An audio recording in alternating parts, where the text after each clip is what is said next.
¿Qué tal, amigos? Bienvenidos. Comienza Todas las Voces, el debate en vivo por la pantalla de Montecarlo Televisión. Me acompaña esta imagen. Probablemente para muchos sea el Tesla de Elon Musk, el que está orbitando alrededor de la Tierra. Para muchos frenteamplistas es el auto de Almagro, una variante de aquello de la moto de Almagro. Bueno, parece que el auto de Almagro llegó, para algunos frenteamplistas, a este nivel. Ahora, más allá de ese chascarrillo del comienzo, hay un enojo enorme con Luis Almagro. Vean simplemente un fragmento de la entrevista radial en la que hizo algunos comentarios que generaron una inmediata reacción en filas del Frente Amplio. Veamos.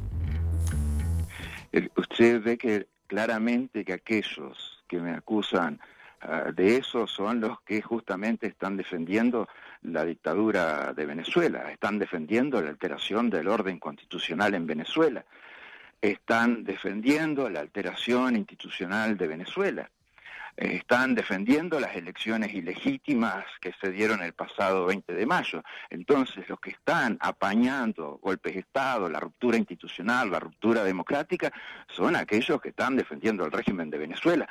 Un niño por día se muere de desnutrición infantil en Venezuela. Eso es una campaña de exterminio.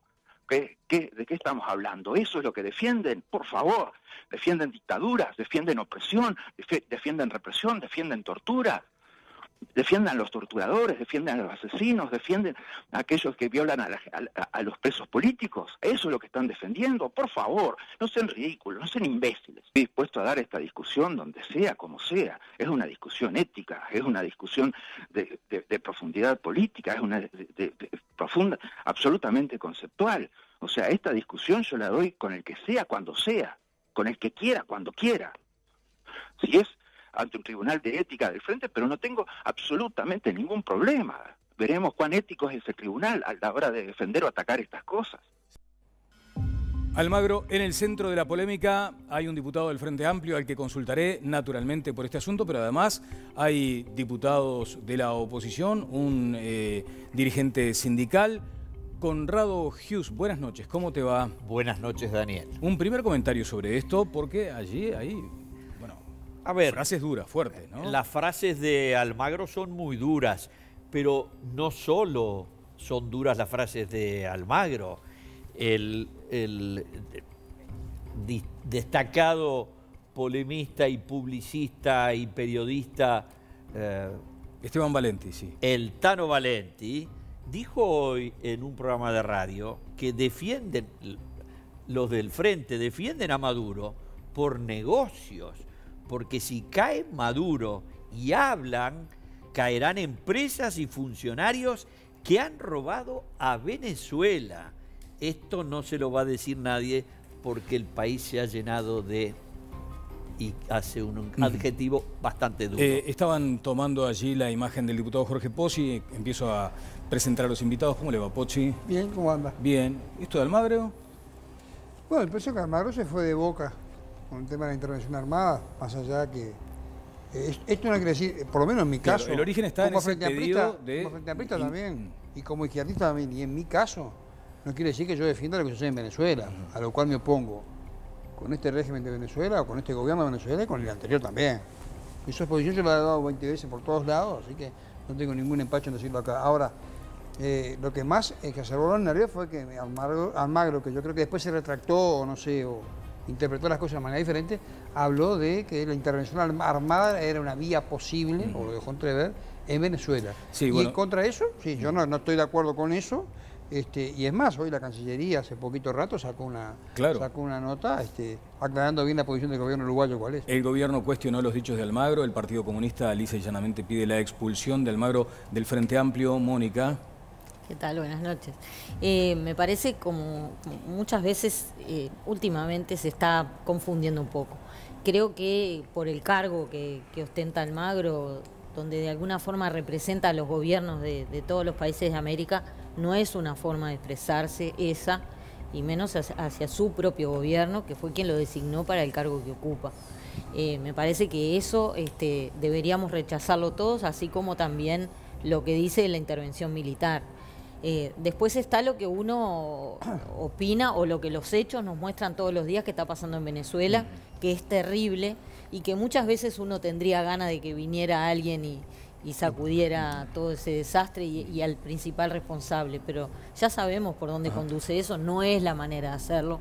Y tengo algunas imágenes del principal responsable. Si me lo puede preparar la producción, imágenes de Maduro en una circunstancia que también generó una polémica muy fuerte, por ejemplo en su país y también en el exterior. Joselo, el PIT-CNT en su momento, después voy con esas imágenes si le parece, director. El PIT-CNT ha sido muy cuestionado porque no se pronuncia firmemente contra el régimen de Maduro. Bueno, el PIT-CNT se ha pronunciado, o se han pronunciado, digamos, la mayoría del PIT-CNT en relación a el régimen que impera en Venezuela.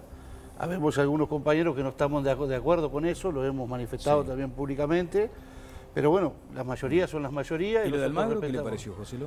Bueno, yo creo que Almagro está para internar, sinceramente, las cosas que dice no se pueden entender, o sea, un representante a nivel internacional con ese rango hablar de una intervención militar realmente no tiene parangón, digamos, ¿no? Y yo creo que ahí hay cierta responsabilidad del propio gobierno uruguayo que en su momento designó a Almagro para ese cargo y bueno, se tendría que hacer cargo y ver de qué manera se pueden solucionar algunas cuestiones, sobre todo cuando hace este tipo de manifestaciones que yo creo que no representan el sentir general de nuestro país, ¿no? Está José Lorenzo López con nosotros del sindicato del INAU y además de COFE, la Confederación de Funcionarios del Estado. Alejo Umpierres, ¿qué tal? ¿Cómo anda? ¿Cómo estás, Daniel? Bien, un gusto bien, estar acá. Bien. Una primera reacción sobre esto de Almagro.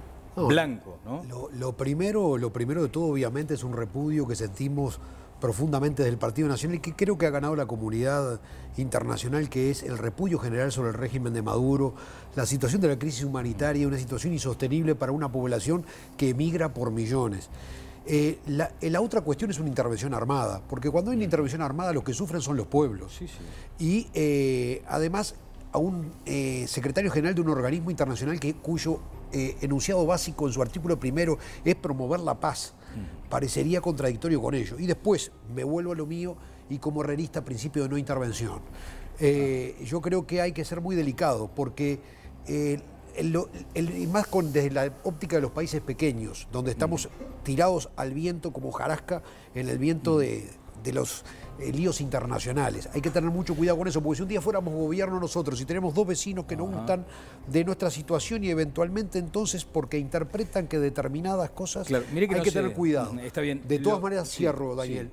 Creo que es necesario que los organismos multilaterales, la ONU, tengan una presión mucho más fuerte sobre el gobierno de Venezuela para exigir un respeto a los derechos humanos y obviamente elecciones libres, que es lo que corresponde. Bien, Almagro, ex ministro del Frente Amplio, senador del Frente Amplio, no fue una picardía ni una chicana lo de blanco, porque él creo que en algún momento me dijo, no, esa condición de él se siente blanco, ¿no? Su origen es en el Partido Nacional también. Sí, pero esos no son principios blancos. Esos que ostenta hoy no son principios blancos.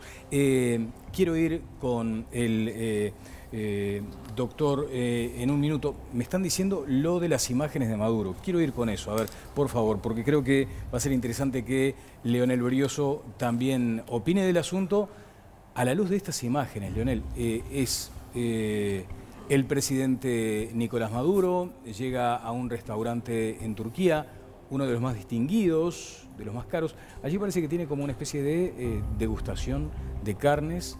Hay como una actitud casi malabarista de quien corta allí esos jugosos cortes. Y es un personaje, me dice Ale Lagorio, que hace magia con los cortes. Y Maduro, que no solo come esa carne deliciosa, sino que después se fuma un habano. Leonel Brioso, ¿cómo te va? Buenas noches. Buenas noches. ¿Qué querés que te diga de esta imagen? En un país como está sufriendo Venezuela, que el máximo representante esté haciendo este papelón, es algo inenarrable. No tengo mucho para agregar a lo que se ha planteado. La situación en Venezuela es una situación crítica. Hay una sustitución de las autoridades democráticas en gran medida por una burocracia militar muy vinculada con la industria petrolera, extraccionista, terrible, pero de todas maneras todo esto bajo ningún concepto puede hacer ni siquiera comprensible la irresponsabilidad absoluta de Almagro con las declaraciones que tuvo en su cargo de máximo dirigente regional, en un cargo de enorme trascendencia que tendría que representar la paz y promoverla. Promover una intervención armada realmente lo que me provoca es una tristeza y una decepción horrible. Un poco en broma, un poco en serio, hablando con muchos compañeros, incluso con el propio Mujica sobre este tema, llegamos a la conclusión de que el personaje, o lo peor del personaje del secretario general de la OEA, el Ministerio de las Colonias, como se le dice de Estados Unidos, mató a Luis Almagro, ¿no? Este no es el Luis Almagro que conocíamos, es una caricatura realmente, y lo único que hay que hacer es reprobar esto, no solamente como fuerza política, sino como gobierno, ¿verdad? Y hay que preguntarse para qué está la OEA cuando en una situación de esta magnitud de crisis, el secretario general propone una intervención armada. ¿Qué margen de maniobra tiene el Estado además para esta situación? Las declaraciones de Almagro fueron realizadas en Todo Pasa de Océano. Allí hubo precisamente esas manifestaciones, Viviana, que generaron reacciones a todo nivel. Sí, a todo nivel, y como comentábamos recién, el canciller Rodolfo Nick-Novoa salió rápidamente al cruce a marcar la posición del gobierno, ¿no? Dijo que lo que planteó Almagro es absolutamente contrario a la vocación nacional. Si hay una palabra que Uruguay detesta es la palabra intervención, porque lo único que trae es sangre y muerte. Y como decíamos también, bueno, desde antes de estas declaraciones de esta mañana en Todo Pasa, el Partido Comunista ya estaba promoviendo que Almagro sea expulsado del Frente Amplio, y también el PIT-CNT había manifestado su posición respecto a que incluso sea expulsado de la OEA. Y ahí hay dos cosas que son interesantes, ¿no? Almagro al día de hoy es un senador electo por el Frente Amplio. Si vuelve al país puede ocupar una banca en el Senado. Y también ahí es importante lo que decía Leonel, ¿no? Se perdió todo contacto con Almagro. Hoy en día no tiene contacto con nadie de la fuerza política. Hay un bloque de hielo. Mirá, a mí me corresponde la general de la ley, porque cuando él lo nombra... Perdón No. Te tiré la pregunta del panel, cuando me nombra secretario general en el 2015, él me convoca para trabajar con él. Habíamos trabajado juntos en el gobierno Mujica mucho en la agenda de derechos, en particular de derechos sexuales y reproductivos, y estuve trabajando en el marco de la OEA hasta el 2016. Y lo que vi fue un proceso paulatino de derechización, sobre todo intensificado luego de la derrota de Hillary Clinton. Yo creo que ahí perdió pie Almagro y tomó la agenda de Trump, empezó a viajar a Miami, a verse con Marco Rubio, lo peor de los conservadores, antiderechos, xenófobos, del Tea Party norteamericano. Y creo que hoy no tiene ningún... Se derechizó. Sí, Conrado, me estás pidiendo... Quiero ir con Jimena, sí. Una precisión. Sí, precisión. Almagro dijo, las acciones diplomáticas están en primer lugar. Luego dijo, alguien le preguntó, y sepan dónde estaba. Estaba en Cúcuta, donde 15.000 venezolanos por día cruzan el puente que separa a Venezuela de Colombia, desesperados atrás de comida. Y si usted está saliendo de su país desesperado por comida, cuando ve a un señor que es poderoso y que dirige el organismo de la OEA como el ex canciller Almagro, lo que le pide es ¿qué vamos a hacer para sacar a este anormal? Bueno, Jimena Savaris me pide la palabra a Leonel y también Mónica. Jimena, contigo. ¿Qué tal? Buenas noches. Sí, buenas noches, Daniel, y saludo especialmente a nuestros televidentes porque es momento de invitarlos a comunicarse con nosotros. Lo pueden hacer vía Twitter usando el hashtag OpinoEnTLV para enviarnos sus comentarios y participar del debate de esta noche. También los queremos invitar a votar en el sondeo que les presentamos hoy, donde les hacemos la siguiente pregunta. ¿Cuál debería ser la primera propuesta de un candidato ideal a la presidencia? Y sobre esta pregunta ya tenemos los primeros comentarios de nuestra audiencia que se los queremos compartir ahora. Por aquí vemos el mensaje de Patti Servasi que nos dice: en mi opinión debería tener un gobierno que no meta la mano en la lata, un gobierno que defienda a los ciudadanos de bien, un menor costo de vida y menos funcionarios públicos ñoquis. Es la opinión de Patti, una de nuestras televidentes. Por aquí Sebastián Peralta opina: para ser un mejor lugar para vivir, Uruguay necesita un costo de vida mucho más barato en referencia al ingreso promedio, que haya muchísimo más trabajo con remuneración digna y mejorar la educación y terminar con la inseguridad. Y otro mensaje es de Cecilia, que nos dice: este país en primer lugar debería tener mejor educación, más seguridad y fuentes laborales. Recuerden que pueden seguirnos escribiendo con el hashtag Opino en TLV y votar del sondeo de esta noche. Y ahora es momento de decirles que ¿qué hay más lindo que hacerse un momento de relax y tomarse un buen café? Nosotros tomamos Café Senior. De la selección de granos al envase, Senior hace todo para llevarte un café siempre fresco. Senior, café fresco para sentir más la vida.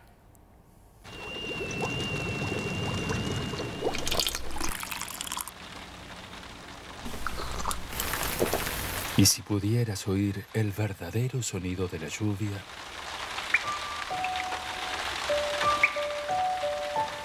Nada como un café fresco para sentir más la vida. Y Café Fresco es Senior, de la selección de granos al envase. Senior hace todo para llevarte un café siempre fresco. Senior, café fresco para sentir más la vida. Bueno, sobre lo que decían algunos de nuestros televidentes, advierto que se puede venir una muy fuerte polémica porque COFE está pidiendo más funcionarios públicos, con lo que seguramente discrepará Conrado Hughes. Querías hacer, me imagino, ¿no?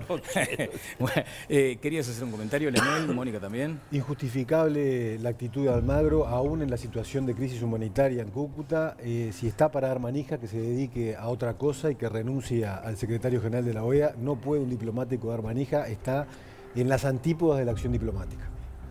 Sí, yo coincido totalmente con eso, pero me gustaría hacer un señalamiento, porque Almagro fue una creación, de alguna forma, del gobierno anterior. Estaría bueno que miremos cuál era su foja como embajador en Irán, por ejemplo, en la Cancillería, y la famosa situación aquella de los osos de la Plaza Independencia, que también fueron un poquito impresentables. Eso era en Alemania. Eso fue... Cuando estaba en Alemania. O sea que estaría bueno ver que el tema de Almagro no es que ahora se destapó, ya venía de atrás. Fue embajador en la China antes de la genial que tuvimos ahí, la decirle aquello de la trazabilidad. Bueno, vamos a este informe. En la dinámica de todas las voces tenemos esta situación que una vez más se reitera, y es el malestar que se provoca entre, por ejemplo, consumidores, como es el caso, y trabajadores de supermercados, cuando están manifestando, cuando están protestando, en fin. A veces las cosas se van de cauce, pero mejor veamos este informe. Los piquetes sindicales volvieron a transformarse en noticia en los últimos días. El sábado, la Federación Uruguaya de Empleados de Comercio y Servicios decidió hacer piquetes en supermercados con los que negocian los consejos de salarios. Los trabajadores permitían el ingreso de clientes, pero luego prohibían que pagaran.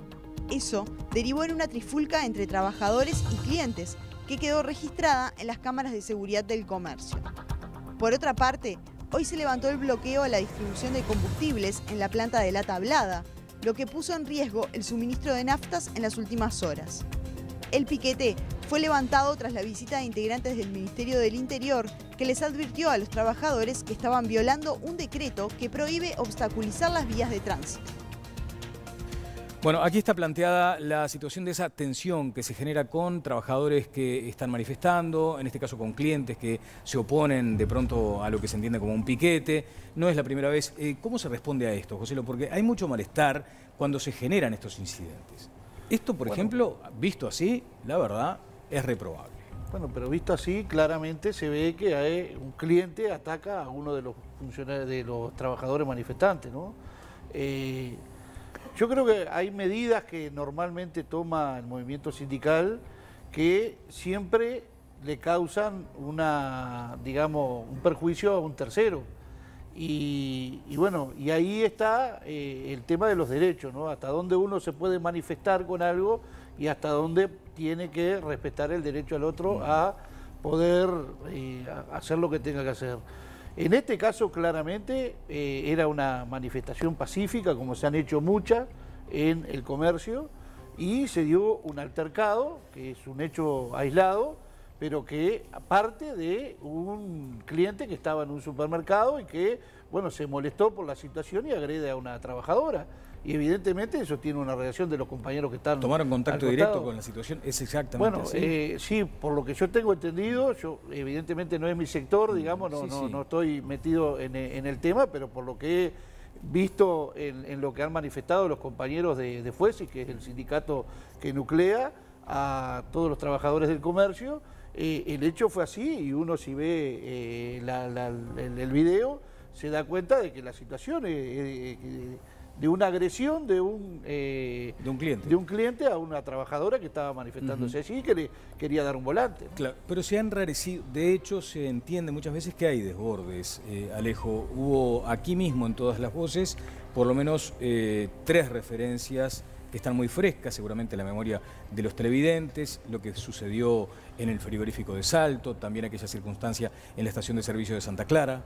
Y en Rocha también este fin de semana se ocupó por 2 trabajadores en 27 una estación de servicio que se había ocupado a su vez el fin de semana pasado. Se ha tomado una suerte de gimnasia donde cierra el juzgado a las 6 de la tarde y ocupan la estación hasta el lunes a las 13 horas que abre el juzgado.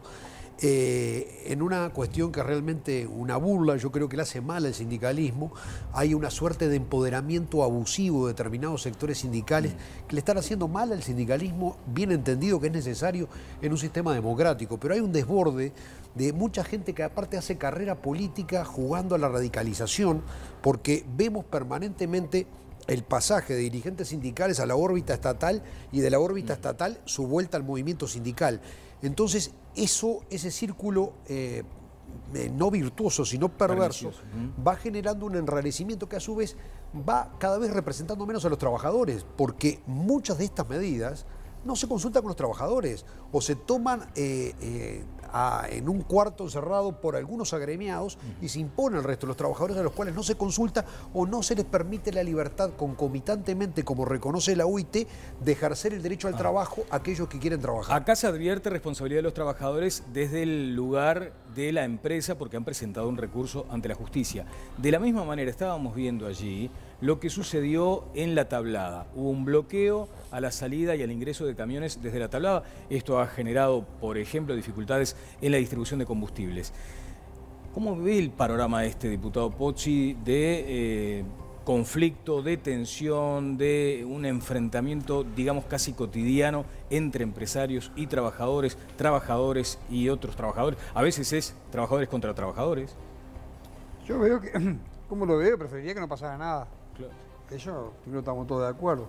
Pero cuando hay un momento donde además se están negociando un montón de sectores, temas como salario y condiciones de trabajo, es posible que en algunos casos se llegue a este tipo de cosas que están pasando, que tampoco son generalizadas, y que no hay acá una cuestión que diga está todo el país incendiado. No, hay cosas que pasan, hoy esas cosas que pasan se transmiten prácticamente online, en algunos uno puede estar más cerca de decir, che, vamos a bajar la pelota al piso porque no sirve a nadie, pero también hay que ver cómo se provocan esas cosas que suceden. Ahora, hay algo que yo quiero decir también, ¿no? Es cierto que hay compañeros trabajadores que van al Parlamento y después vienen al movimiento sindical y después van al Parlamento. Bien pasado. Abogados que hicieron eso, 2 millones. Doctores que hicieron eso, otros 2 millones. Ingenieros que hicieron eso, otros 2 millones. Y nadie se quejó, ni a nadie le pareció un disparate que después, por ejemplo, la parte de los doctores tuvieron reclamos por los anestésicos quirúrgicos o esto o aquello, ni que los abogados tuvieran que reclamar por alguna cosa. Nadie se molestó por eso. Entonces, no sé por qué se hace hincapié en que los trabajadores van y vienen. Yo soy de la clase trabajadora, vine de ahí. Y si mañana tengo que volver a un sindicato, vuelvo. ¿Y cuál es el problema que tienen con eso? A ver, entonces me parece eso, acotar eso me parece que está. Yo planteo la otra cuestión que hay. Ahora, que en una sociedad democrática existen en el momento focos de tensión, en donde hay trabajadores y empresarios que se enfrentan, es verdad, pero esto no es una cosa generalizada. Claro, el asunto es que cuando muchas veces tiene estas derivaciones, que además ahora con el tema de las redes sociales cobra una enorme dimensión, se pierde de vista a veces la reivindicación que estaba haciendo el trabajador. Yo no sé si vos haces memoria, Conrado, tenés muy buena memoria. El otro día estuvo aquí con nosotros Nelson Fernández y hablaba de un incremento además en la actividad de los supermercados. Hasta donde sé también, los trabajadores de los supermercados no reciben sueldos, digamos, Reciben sueldos de mercado producto de un convenio colectivo. Sí, bien. Ahora, está bien los que... Los sueldos son del mercado y un convenio colectivo. Pero está bien salvo que los decrete yo, que siempre sería generoso y le pondría un sueldo. Pero está bien que protesten para mejorar ese sueldo. No, pero a ver, está perfectamente, tienen sus mecanismos para protestar por sus sueldos. Y tienen sus instancias, tienen sus lugares y tienen sus reglas que cumplir. Lo que no pueden hacer es actuar como si fueran los dueños del supermercado. Porque primero no lo son, pero segundo, en realidad los dueños de los comercios en los hechos son sus clientes, porque todos los que vivimos de nuestro trabajo es porque hay gente que demanda lo que nosotros ofrecemos. Las cajeras del supermercado, si quieren hacer huelga, tienen que irse y entonces tendrá el supermercado que resolver algo. Pero no puede ser que alguien en la puerta diga, pase nomás a hacer compras y cuando usted terminó de su compra y tiene su carrito con las compras, venga uno y le diga, ahora estamos nosotros haciendo una protesta por los sueldos. Totalmente inadmisible. Ni qué le digo lo que ocurría ayer y hoy en la tablada, en donde el sindicato del transporte, que no tiene nada que ver con los fleteros de combustible, nada que ver, les trababa el acceso a la planta de la tablada, única planta por tener el maldito monopolio de ANCAP, única planta de expedición en el departamento de Montevideo y aledaños de todos los combustibles de esta zona, y no permitía que los trabajadores de las empresas de camiones que iban a buscar gasoil y nafta pudieran abastecer a sus clientes de las estaciones. Hay una posición de ANCAP durísima, también hay un pedido de recursos. Sí. Ahí hay un factor que es importante también, y es por qué hoy se termina el bloqueo, y es porque van funcionarios del Ministerio del Interior con un papelito que dice no pueden hacer esto, porque hay una norma que así lo establece, ¿no? Claro. El punto es por qué no se aplicó eso antes y se llevó a una situación extrema. Pero si lo saben los camioneros, ¿por qué lo hacen? Leonel. Bueno, yo creo que entre las cosas que tenemos que estar orgullosos los uruguayos, la alfabetización, el magisterio, la salud, la baja mortalidad materna, el fútbol, el movimiento sindical uruguayo yo creo que es algo que tenemos que estar todos orgullosos, y vale la pena comparar nuestro movimiento sindical con el movimiento sindical en la región. O sea, eso como introducción al tema. Esto yo creo que sí, es un exceso en el sentido de que cuando las reivindicaciones gremiales o sindicales van en contra de los derechos, en este caso de los clientes o del interés colectivo, se transforman en cuestiones corporativas, y ahí el que tiene que actuar es el Estado, declarando o la esencialidad en un servicio, lo que sea. En el caso del supermercado, bueno, no se va a declarar la esencialidad de una caja, ¿no? Pero en asuntos importantes como por ejemplo la salud, lo hemos hecho, como dice el dicho, y hay que hacerlo. En la educación también, ¿no? Que cayó muy mal. También. Sí, José. No, yo voy contigo, Mónica. Una pequeña referencia a lo que decía el diputado recién en relación a esto de que los dirigentes sindicales van y vienen del sector público. Primero, tienen todo el derecho de hacerlo, porque si van a un cargo electo, porque la gente lo elige, ¿no? Y segundo, comparto lo que decía Jorge, de que esto pasa en todos los sectores de la sociedad. Siempre se le pone la lupa a los trabajadores, pero pasa en todos los sectores de la sociedad, y en el que más pasa es en el de los empresarios, ¿no? Alejo. Pero una cuestión más que me parece fundamental subrayarla. Estamos atravesando la ronda de consejo de salario más importante que haya tenido este periodo de gobierno. Estamos en el medio de una rendición de cuentas que tiene, digamos, un déficit importante en materia de lo que están reclamando los trabajadores estatales. Sin embargo, la conflictividad ha sido totalmente moderada, o sea, no se están prendiendo fuego las praderas, ni mucho menos. Hubo un paro general de 24 horas que tuvo un muy buen acatamiento, va a haber una movilización general del PICNT el próximo 27, y hay sindicatos que están peleando por sus derechos, por su salario, por sus condiciones de trabajo, que toman medidas, y algunas de esas medidas molestan a otras personas que reaccionan ante esa situación. Nosotros no criticamos el pasaje de un lado al otro por el hecho del pasaje. Lo que hablamos es ponerla funcionalmente una organización al servicio de intereses subsidiarios. De eso nos referimos. Y es notorio que un cordón umbilical une al Frente Amplio y al PIT-CNT. Es notorio, no lo vamos a negar. sus principales dirigentes son dirigentes políticos de la coalición o viceversa.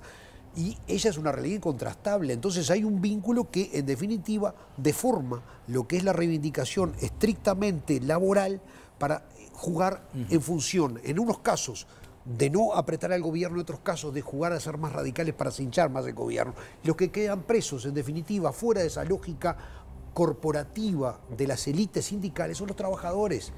Esa es la cuestión de fondo. Y esto, además, cierro, es simplemente el preanuncio de las dificultades que estamos viviendo económicamente.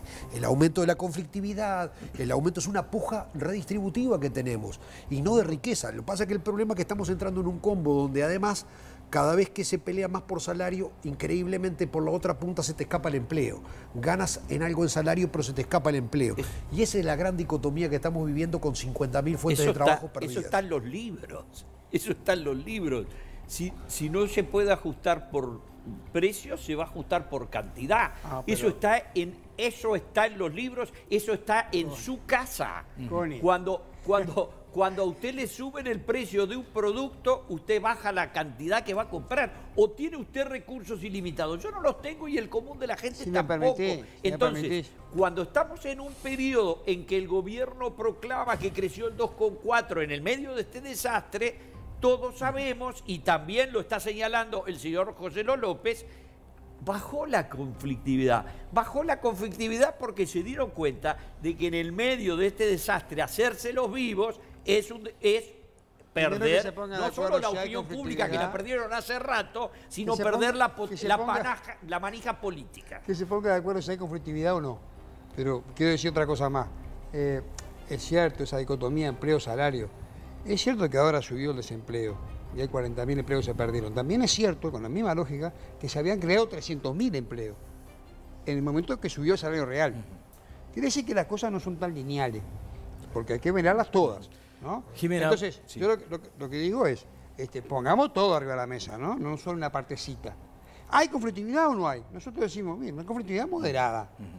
Y decimos, es cierto, aumentó el desempleo, y lamentamos, sobre todo en la construcción, porque paró un poco la inversión extranjera, porque le querían vender a Argentina y Brasil se desplomaron, pero Uruguay no se desplomó. También es cierto que creamos 300.000 puestos de trabajo en estos años. Está desplomando. Y no podemos dejarlo. Si uno mira pedacito de la película, le da mal. Vamos a mirar todo. Y hay 170.000 desempleados, aumentaron 50.000. Hay 170.000, 2 veces mi departamento de Rocha entero de gente que no tiene trabajo. Y metieron 70.000 empleados públicos. A ver. Decime lo que quieras. Lo que yo te digo es, el desempleo hoy está en el 8%. En algunos momentos, hace unos añitos atrás, estaba en el 14 y pico. Bien, cuando la crisis del 2000. ¿Y para qué se metieron en la crisis? Traemos la crisis del 2000. Ahora hay una crisis en Argentina y Brasil, nosotros no estamos en crisis. Y bueno, ¿qué vas a hacer? Lo hicimos mejor que ustedes. Es simplemente eso. Jimena, voy contigo. Tenía razón, permítanme que cambie brevísimamente de tema. Tenía razón de ser esta tan fuerte polémica que se generó por la marcha Tres Árboles en el Prado, en el cierre del Prado. Antes voy con Jimena. Recuerden que está planteada esta pregunta, ¿cuál debería ser la primera propuesta de un candidato a la presidencia? Jimena, contigo. Sí, Daniel, compartimos más de los mensajes que nos llegan a través de Twitter con el hashtag Opino en TLB. Por aquí, Adri Vilu nos escribe, déjense de embromar con las protestas y laburen más. Así estamos como país por querer tener todo sin obligaciones. Otro mensaje que nos llega es de Gustavo, que dice, tantos años agitando a los sindicatos que ahora son amos y señores del país. Ellos mandan, así sea justo o no. En breve no van a tener a quien protestar porque así no se aguanta mucho más. Piden y piden sin mirar la situación como está. Y de María Celina, que nos dice, el sindicalista dice que el cliente agredió al trabajador que impidió que pagara la compra. Como si todo el mundo quedara encantado que te hagan perder tiempo y te tomen el pelo. Después se quejan de las cajas autoservicios. Son otro de los mensajes que recibimos y recuerden que hasta el final del programa pueden votar en el sondeo que les planteamos esta noche. La pregunta de hoy es, ¿cuál debería ser para ustedes la primera propuesta de un candidato ideal a la presidencia? Queremos escuchar tu voz porque tú también participas de este debate. Bueno, muchas gracias, Jimena. Vamos a un fragmento de esto que fue la canción, el hit del fin de semana. Querías hacer una... No. Ponerme de pie. A ver. La marcha, por favor, Connie. Connie de pie. A ver, la marcha. Esto fue lo que sonó en el Prado. Sí, mirá. tengo a un invitado y a un panelista de pie. Así que esto tiene una connotación partidaria. Pero en el público nadie tenía ni noticia, ¿eh?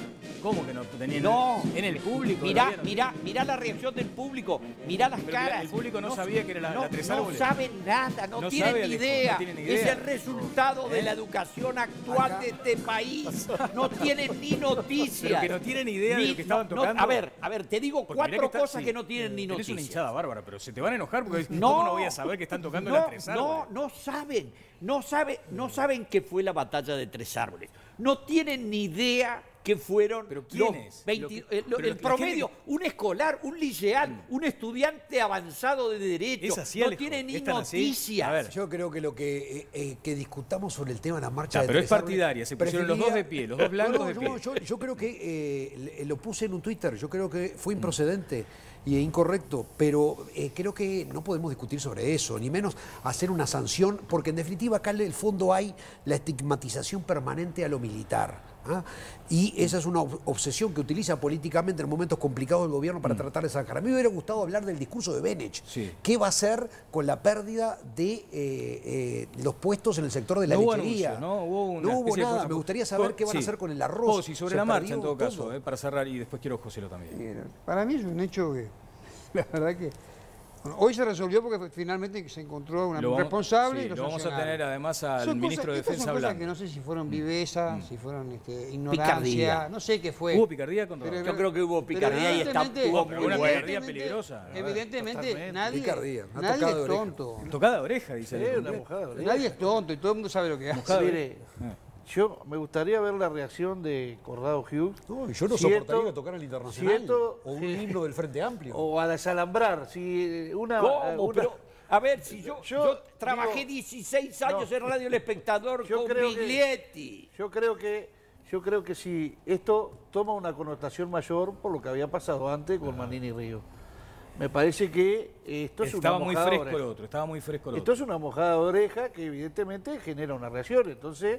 me parece que, como a cualquier trabajador público, cuando se comete un error de esta característica, tiene que haber una consecuencia ante un... Que la subo, ¿no? Bueno, Mónica. Tendría que ser un kamikaze el responsable de la banda.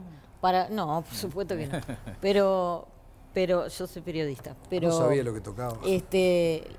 Sí lo sé, porque como ustedes saben, una amiga mía del alma es la presidenta del directorio, así que lo sé, porque casi que la acompaño el otro día más ayer, con eso te digo todo. No sabía. Pero la acompaño como amiga, ¿no? Pero me parece que el responsable de la banda es un kamikaze, si se quiso suicidar en público, si lo hizo a propósito, porque en un momento, hacerlo a propósito en este momento es como, sería una tontería. Pero me parece que no se debe haber para mí no se dio cuenta. ¿Lionel? Para mí no se dio cuenta. No estuvo bien hacerlo, pero no se dio cuenta. Para mí hay una unidad con lo que hablamos la semana pasada.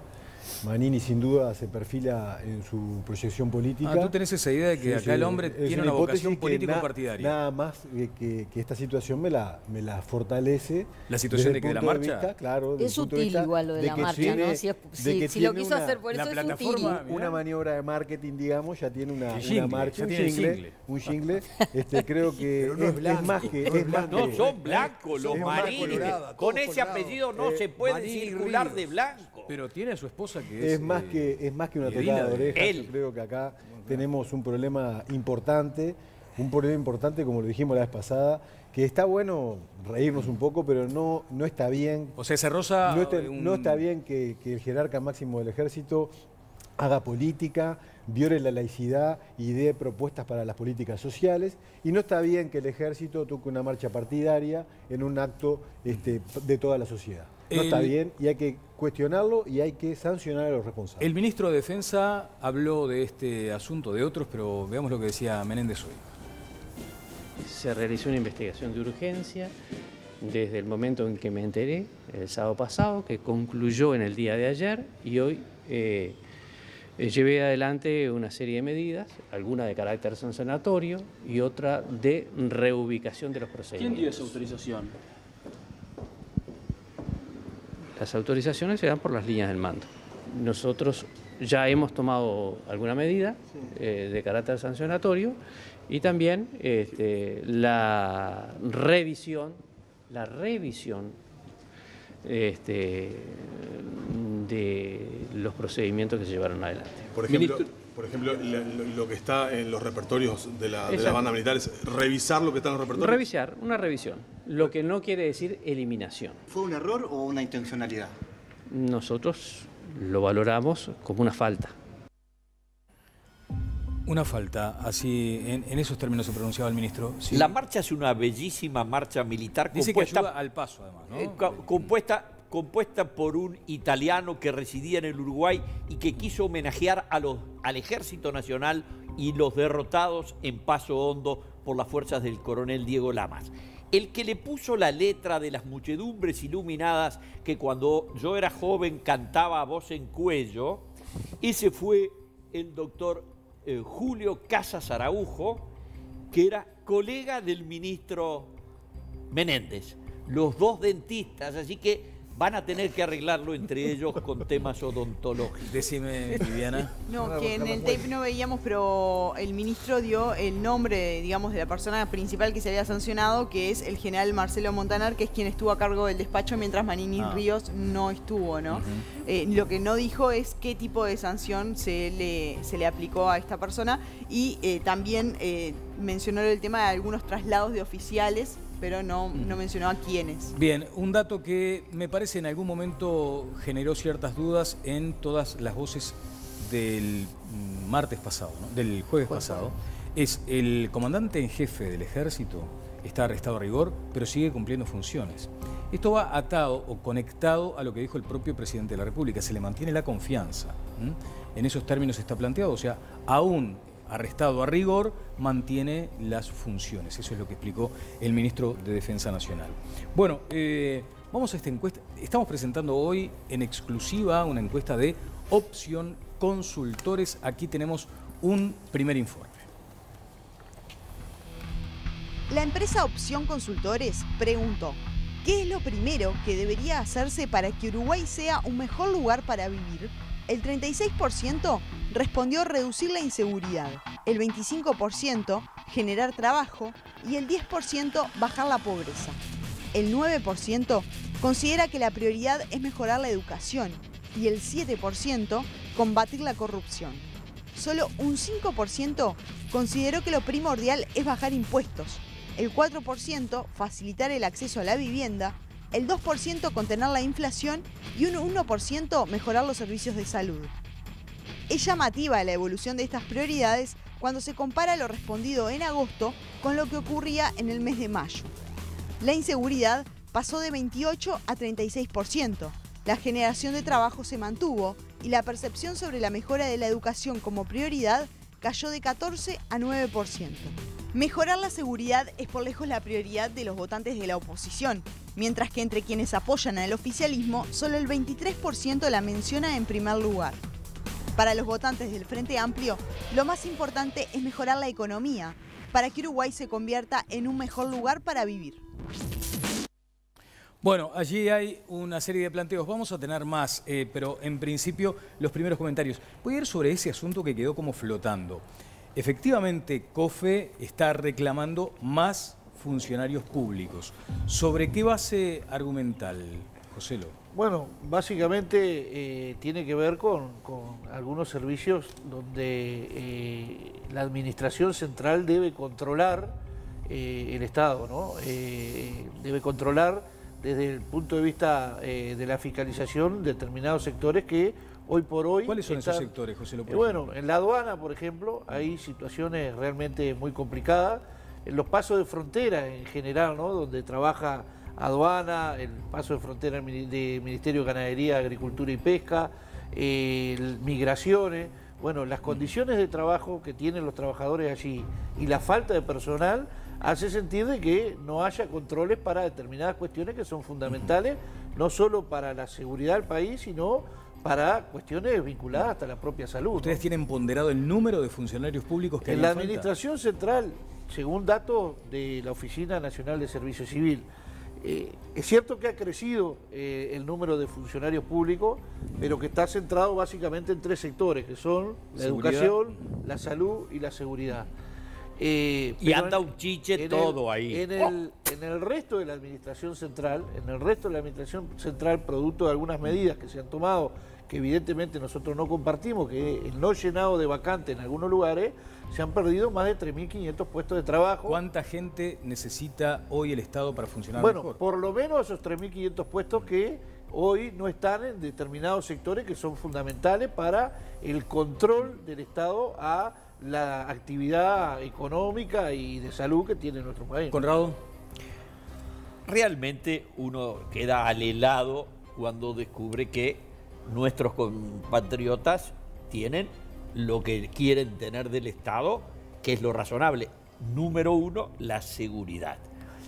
Generar trabajo, el gobierno no genera trabajo salvo los partidos de izquierda que colocan y hacen clientelismo, pero por allí no se genera trabajo. El trabajo lo genera las buenas condiciones de gestión económica que dejen que los individuos en el marco de la libertad de comercio puedan llevar adelante empresas y entonces ocurrirá dos cosas. Mejorarán los ingresos como ocurre en todos los países desarrollados y bajará la pobreza.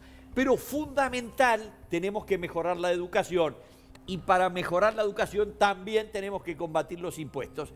Y yo, por supuesto, bajaría combatir la corrupción y bajar los impuestos. Algunos no me acompañan en bajar los impuestos, pero la única manera de apretar al gobierno a no gastar es que tenga menos plata para reventar. Que parece inconcebible porque si pensamos crear más puestos públicos, lo que estamos es exigiendo más ingresos al Estado, más impuestos a la gente.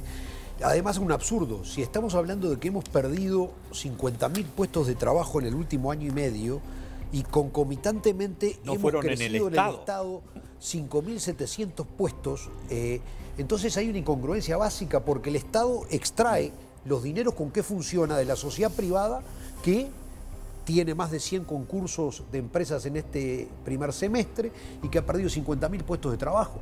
Es inconcebible. Y el Ministerio, si hubiera hecho una política consistente, que solamente le hizo en algunos entes comerciales del famoso salir 3 y entrar 2, hubiera ahorrado 70 millones de dólares por año y 350 en el quinquenio. Lo real es que el número de funcionarios sigue descontrolado porque una vez que creas una oficina es imposible evitar la tentación de ponerle un portero, un chofer, funcionarios y más gente adentro. Diputado Pozzi. Acá descontrolado no hay nada. Está todo controlado. Aún los pasos de frontera. Eso en primer lugar. Acá descontrolado en el país no está descontrolado, ni en crisis. El país está controlado y no hay una crisis. Primer punto. Segundo punto, insisto, hay 40.000 empleos menos ahora, pero en esta misma fecha para atrás se crearon 300.000 que no estaban. En el medio de eso, creciendo el salario, como los países desarrollados nos planteaba Connie, creciendo el salario real desde el 2005 hasta ahora. Cosa que hay que anotarla como un dato también. Y por otra parte, en los lugares donde en el Estado se generaron puestos de trabajo fueron Ministerio del Interior, Ministerio de Salud Pública y la Educación. Parece que si los ponemos todos ahí y siguen ingresando ahí perpetuamente, ahí va a estar bien. No importa qué hagan. Creo que ahí nadie duda de que tiene que se precisa más gente, que se precisa más policía, nadie duda. No, que se necesitan más policías. Tenemos más policías que Nueva York. Que se precisa una mejor salud, nadie duda. Que se precisa una mejor educación, nadie duda. Que para eso hay que tener maestros, hay que tener enfermeras, hay que tener doctores, hay que tener policías. Eso. La población no crece, Pozzi. Hay más policías que Nueva York. Capaz que alguien duda.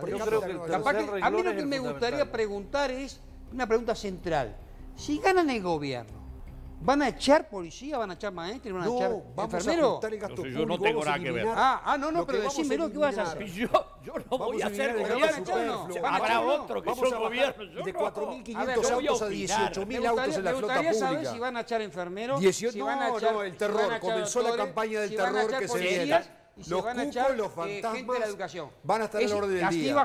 Así bajamos no se preocupe, lo que vamos a ajustar es liquidar los curros, no lo dicen porque no saben evitar 600 millones de dólares de pluna, evitar 300 millones de dólares de ANCAP, suma y sigue, miles de millones de dólares. Eso es lo que vamos a evitar. Es sumamente interesante, hay que acotar el universo de que está tomada, ¿verdad? Porque me parece que tampoco es una encuesta absoluta, pero me parece muy interesante, en primer lugar, recalcar en lo que se estaba discutiendo que el Uruguay crece, sigue creciendo, menos, pero sigue creciendo y se ha acoplado de la región. Cosa importante para darle un tono a lo que se está planteando. Y lo que yo veo cuando analizo la encuesta y la diferencia entre los partidos políticos es una gran diferencia con respecto al tema de la seguridad. Parecería que los frente amplistas sienten menos de inseguridad que los votantes de los partidos tradicionales. Y eso me lleva a pensar de que creo que no es el tema de seguridad el tema más importante, sino el tema de la indefensión. Y en la indefensión hay un componente ideológico muy importante, que es saber que uno puede defenderse.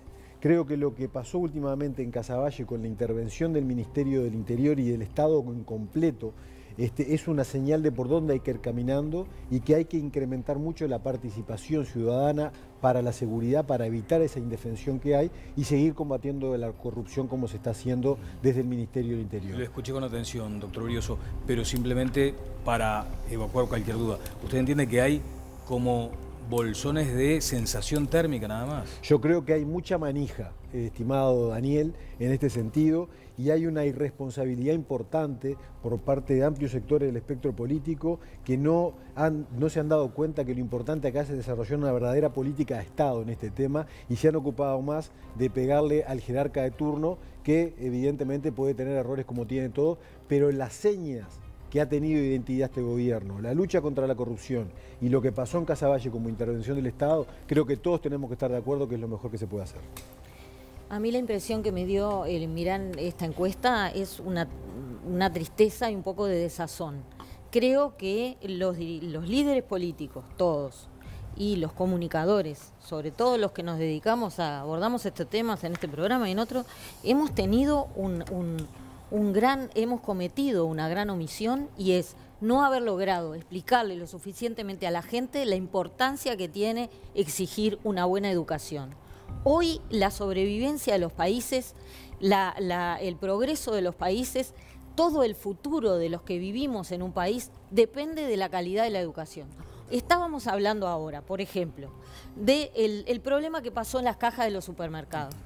Dentro de poquititos años, capaz que un lustro, no vamos a tener cajeros en los supermercados. Entonces, ¿por qué estamos discutiendo eso? ¿Por qué no estamos discutiendo demandar que se prepare mejor a los chicos? Hoy en Japón, en la industria manufacturera, de cada 100 empleados, hay 3 son robots. ¿Eso cuánto va a demorar en tener un aumento exponencial? Y nosotros estamos discutiendo cuál es el problema de si la seguridad, si no la seguridad, si generar empleo. ¿Qué empleo se va a generar si no hay gente educada ni preparada para asumirlo? ¿Estás convencida que el sistema político y los medios no han logrado transmitir la importancia de la educación? Porque si la sensación de la gente es de que reclamar la educación a un sindicato tiene solamente menos de una persona de cada 10 cree que eso es importante, a mí me da un poco de desazón. Me voy a la pausa con Jimena Savaris. Jimé, contigo. Sí, les quiero recordar que son los últimos minutos para participar del sondeo de esta noche. Pueden votar en nuestra cuenta de Twitter, @todaslasvoces4, y también lo encuentran con el hashtag Opino en TLB. Les recuerdo cuál es la pregunta. ¿Cuál debería ser la primera propuesta de un candidato ideal a la presidencia? Y ahora es momento de un consejo. Quiero recomendarte Acompaña. Para cuidar a tu familia, confía únicamente en profesionales. No hay otra empresa en la que todos sus acompañantes son enfermeros. Padres e hijos sin límite de integrantes pagan una sola cuota por todos. Mira. Cuando alguien muy querido cae enfermo, se lastima, tu único objetivo es darle apoyo, darle estima. Como Acompaña no hay, es el único sistema que entiende tu dilema. Créeme, no es igual. Padres e hijos sin límite de integrantes todo el año, una sola cuota por todos. Como Acompaña no hay, enfermeros que te cuidan, te lo digo, es otra cosa. Bueno, estoy recibiendo mensajes sumamente interesantes. Siempre está muy atento Guillermo Fossati. Dice, si se trata de proponer en función de las prioridades de la gente, la seguridad. Y lo instala allí en mayúscula. Si se trata de proponer en función de un cambio que se impone, la educación. Bien público, prioritario, principal instrumento para lograr inclusión social. Es lo que dice Guillermo Fossati. Nos vamos a una pausa. Viene una parte también interesante del debate. Tiene que ver con esta encuesta que estamos presentando hoy de Opción Consultores en Minutos en Todas las Voces.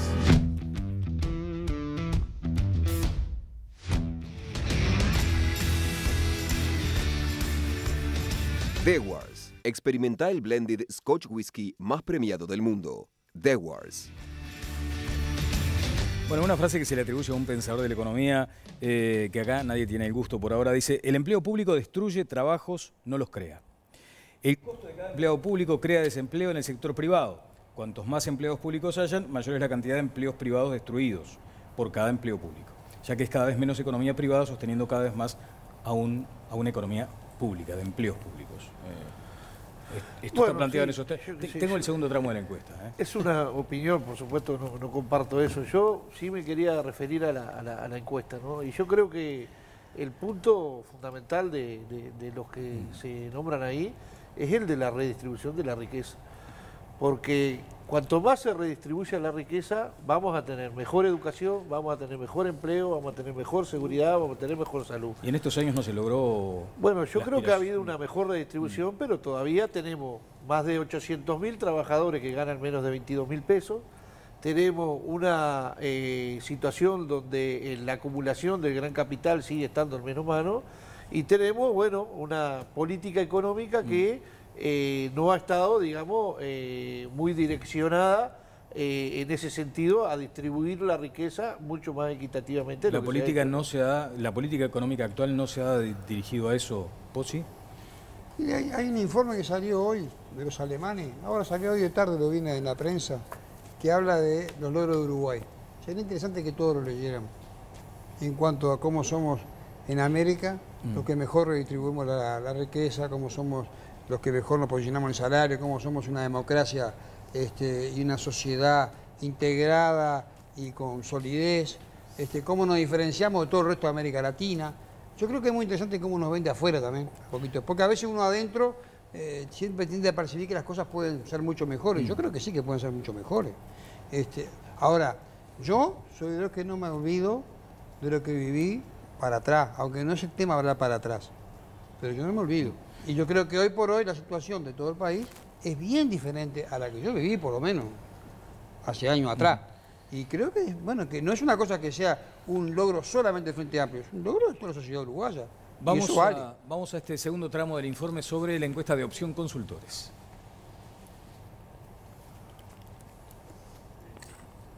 Le doy un minuto, con mucho gusto, encantado de la vida. ¿Cuál sería el primer? Yo sé que hay un nombramiento colectivo, pero el primer ministro que debería nombrar el futuro presidente de la República, porque aquí estuvimos hablando de economía, estuvimos hablando de educación, estuvimos hablando de seguridad. ¿Cuál es el primer ministro para el próximo gobierno? Decía Alejo fuera de cámara, sin pausa, no sé si lo puedo reiterar aquí, que por lo menos el ministro de Economía, sea del signo que sea, debe ingresar al ministerio con una camiseta que diga no. Exacto, porque la tentación siempre, abrir la canilla, es la tentación que nos lleva al caos, al desbunde administrativo, a la inflación, a la devaluación de la moneda, porque lo que pasa es que la economía es dura, pero es economía y es la realidad que marca y pauta la vida. Después el resto uno puede tener un cúmulo de buenas intenciones, pero si las buenas intenciones no se hallan refrendadas con un respaldo de una situación económica sostenible, a la larga naufragan. ¿Qué ministro tiene que nombrar el Partido Nacional? Si gana el Partido Nacional, ¿cuál es el primer ministro a nombrar? Azucena Arbeleche. La de Economía. Exacto. Azucena Arbeleche. Ya está. Pozzi, si gana el Frente Amplio, el primer ministro... El de Economía. El de Economía, que no va a ser el actual. No sé quién va a ser. No, claro. Sí, es verdad. Estoy haciendo una especulación totalmente innecesaria. Si me pregunta a mí, es una cosa muy interesante. Sí. Uno de los principales logros que va a seguir el Frente Amplio en el próximo año va a ser la solidez de su economía con respecto a todo lo que está pasando alrededor. Bueno, veremos nosotros. Quizá no se ha valorado lo suficiente todos los no que dijo Astori y que gracias a eso no estamos como Argentina. Como candidatos, yo no sé. Ahora, ¿qué vamos a decir del Frente Amplio? ¿Que la economía uruguaya anda mal? Bueno, pienso yo que no vamos a decir eso y por lo tanto pienso que hay un logro allí y hay un capital allí que es el ministro de Economía, inclusive como candidato. Pero bueno, son cosas, reflexiones mías, nada más que andamos por veredas diferentes. No va a ser el principal tema de campaña. No va a ser el principal tema de la economía. Va a ser el tema de campaña, va a ser la seguridad. La seguridad. Dice, Botinelli dijo la otra vez que no movía la aguja, después se explicó. Abro un paréntesis, quiero pedir perdón. Estaba pidiendo un informe que no existía, así que mal podía la producción aportarme algo que estaba pidiendo. Son las placas que van tirando. Es la hora. Bueno, Viviana. No, yo también quería mencionar un punto que está en el top 5 de las mejoras que pretenden los uruguayos y es el combatir la corrupción, ¿no? Y ahí también, cuando uno mira y dice, bueno, combatir la corrupción está arriba de bajar impuestos, está arriba de facilitar el acceso a la vivienda, de mejorar la salud, temas todos también prioritarios. Bueno, eso también habla de un descontento que hemos manifestado, que sienten los uruguayos con el sistema político. Bien, Leonel. Sí, la redistribución de la riqueza y bajar la pobreza en el tercer lugar con un 10 me pareció también muy significativo.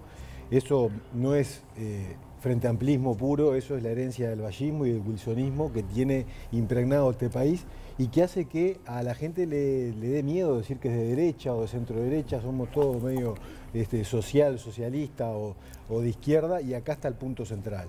Seguimos teniendo claro que hay que redistribuir mejor la riqueza porque el peor enemigo de la democracia es la inequidad. Creo que este punto es un punto central, pero también tenemos que aprender que redistribuyendo solo no alcanza. Redistribuir es condición necesaria, pero no es suficiente, hay que mejorar la gestión. Es un disparate pretender que sea el gobierno el que redistribuye. El que redistribuye es el esfuerzo de los seres humanos individualmente considerados. Lo que quieren de redistribuir es con la plata ajena, la mía y la suya, repartírsela a sus amigos. Esa es la peor idea posible. El mundo creció gracias a que en el mundo hace 200 años las ideas de la libertad primaron sobre las demás y entonces los señores que quieren distribuir la plata de otros tuvieron que romperse el traste para ganar el pan de cada día. La principal arma de redistribución de la riqueza son los consejos salarios. Ahí se distribuye la riqueza. Estamos fritos. Los países escandinavos entonces son un desastre, realmente. Sí, llama la atención. Jimena Savari, cierro contigo el sondeo, por favor. Sí, vamos a conocer cuál es la opinión de nuestros televidentes que votaron en el sondeo de esta noche. A la pregunta de cuál creen ustedes que debería ser la primera propuesta de un candidato ideal a la presidencia, los resultados fueron los siguientes. El 51% considera que la seguridad, un 21% dice que soluciones económicas, reforma educativa en un 24%, políticas sociales 4% y les cuento que cerramos con 1.973 votos esta noche. Y ahora tengo una recomendación. Si tenés ganas de estudiar y no querés esperar hasta el año que viene, queremos contarte que en septiembre Escuela Nacional de Enfermería habilita 300 cupos para todos sus cursos. Si tu vocación es trabajar en la salud, el momento de estudiar es ahora. Cursos de enfermería, registros médicos, farmacia hospitalaria y mucho más. Para conocer más, podés llamar a la línea gratuita 0800 18 18. Si tu vocación es la salud, pero tu agenda es complicada, en Escuela Nacional de Enfermería contamos con horarios de estudio a medida. 108 docentes de prestigio dictan los cursos de enfermería, farmacia, registros médicos y servicio y cocina hospitalaria. Escuela Nacional de Enfermería, la llave de ingreso al sector laboral de la salud. Informes 0800 18 18. Muy bien, muchas gracias a todos. Recibí un mensaje aquí de Leonel, que no es brioso, un estimado amigo, pero no lo llegué a digamos, interpretar en todos sus términos. Lo voy a guardar para el otro programa. Muchas gracias, como siempre, Viviana. Muchas gracias. Doctor Brioso, Mónica, querida, Connie. Estabas encendido, Connie, ¿eh?